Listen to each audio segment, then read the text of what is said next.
Hello students. Diversity in living organism is the next chapter. So here we are going to study about the living organism that are generally we see the natural world with our naked eyes. We can see the different organisms. Basically they include plants and animals.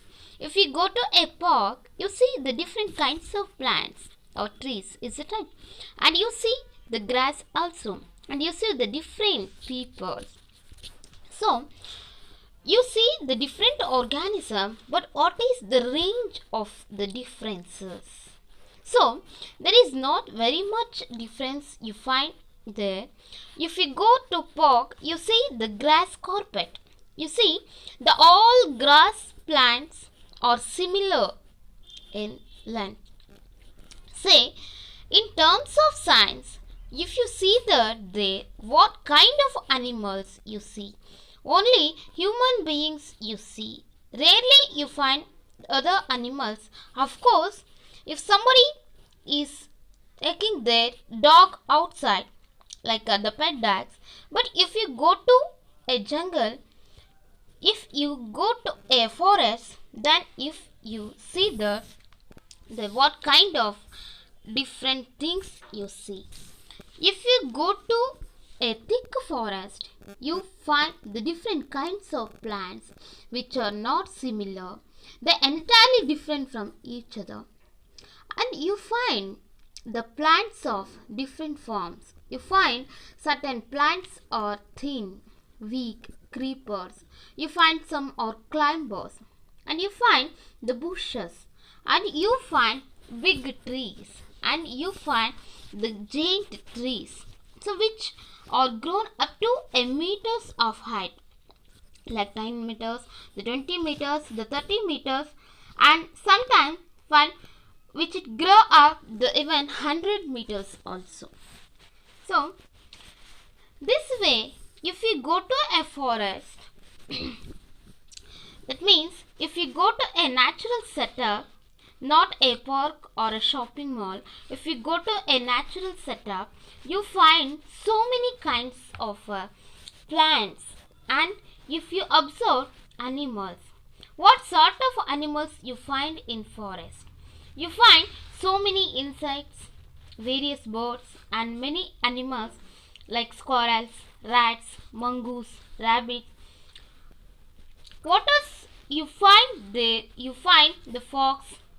You may find in some area the tiger, deer, and elephant. So there are so many animals of various kind in the forest. So if you go to natural setup, if you observe the natural setup, you find a lot of diversity. What is this called as diversity? Not a similar. If you go to a paddy field, a crop, what you find there in a paddy field?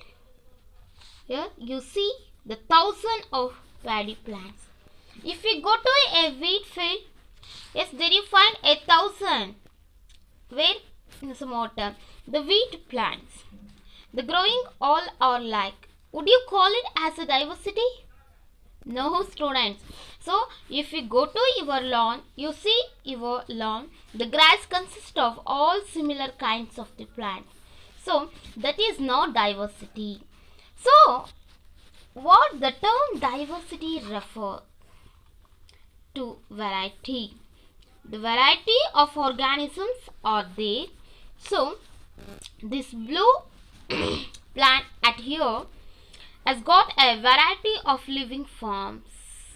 The variety. Okay. So what is the range of this variety? The millions and millions of species are there. So far no one has completely counted how many the different kinds of species are there on planet.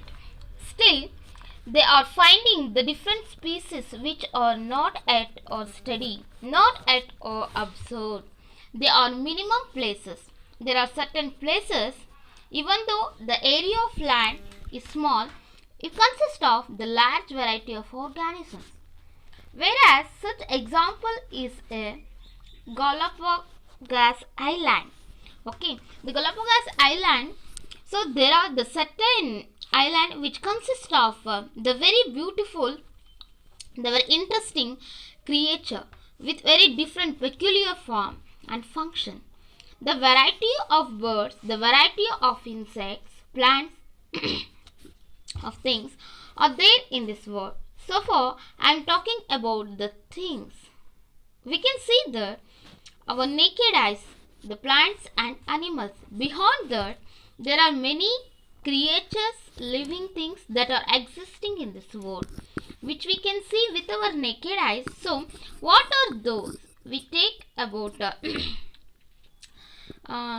somewhat the plants, and we also talk about some of the animals.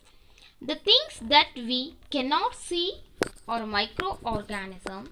The microorganisms or the organisms which can be seen with the help of microscope only. We already learned in your previous classes.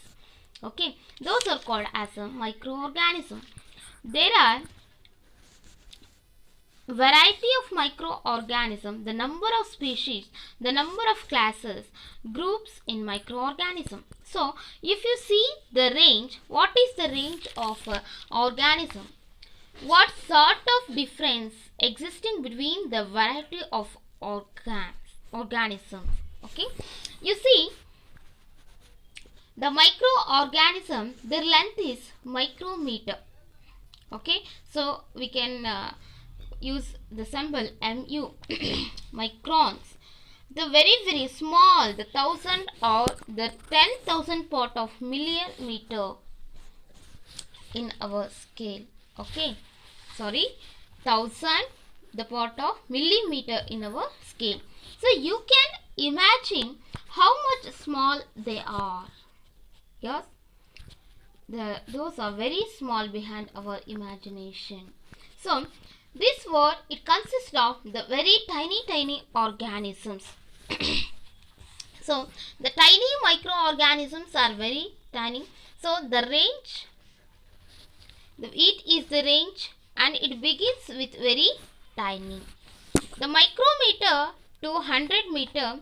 If you see a animal, if you see a blue whale, what is the size of a blue whale? So big it can find the size of the blue whale is very big. Already we know. So you can see the other animal like a rat, how small it is. The rat is very small. You see the blue whale is very big. Of course, both belongs to the same group. The both belongs to the mammals group. But in the same group itself, see the how much of the difference. If it is the same group, that much of difference are there in between the different groups of animals and plants. How many differences are there? How do we study all these organisms? Is it possible for the person to study about each and every organism on this planet in his lifetime? Certainly not, it is not possible. No one can study about each and every organism in this planet individually. Even this all his organism lifetime is not possible. Then what is the way? Why we understand this diversity? So understanding the diversity helps to preserving the diversity. The first major thing is we have to conserve the diversity. So somebody means think, if you, what is the benefit you have the mankind if we protect, if we go to forest and protect all the plants and animals of different varieties? What benefit we get? Because always we think in the aspect of development. We think aspect of what benefit we have. Definitely we have a benefit. If this diversity is missing in this on the planet, the balance in the ecosystem is disturbed. So So by that, the living organism, the mankind is questionable. So diversity is very important. We need to present the diversity. So that is the reason why should we understand the study the diversity. But how can we study the diversity? How can we study about all these organisms and what basis we do that? What is the basis? Let us see next class. Thank you, students.